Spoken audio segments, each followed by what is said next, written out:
କହିଲି ନମିତା ଆଗୁରାଙ୍କର ସାନ ବୋହୂ ରାନୁ ମଣ୍ଡଳଙ୍କର ନାତୁଣୀ ସେ ଆଉ କେହି ନୁହନ୍ତି ଭାଗ୍ୟଶ୍ରୀ।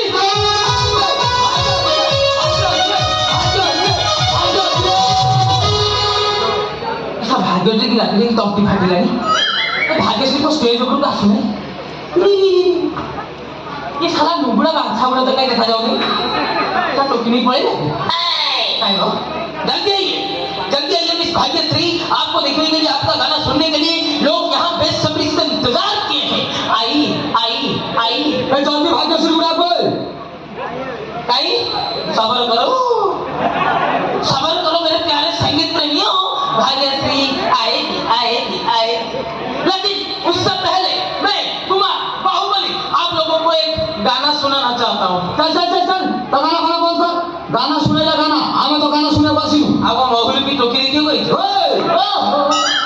इधर सुनी ले वो गाना होली जीव तो पढ़ना ओ क्यों बोल राजा दल इसकी सर में जो डाले उनकी वो टैलेंट लगी थी छत की बॉडी हो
भले हाँ भला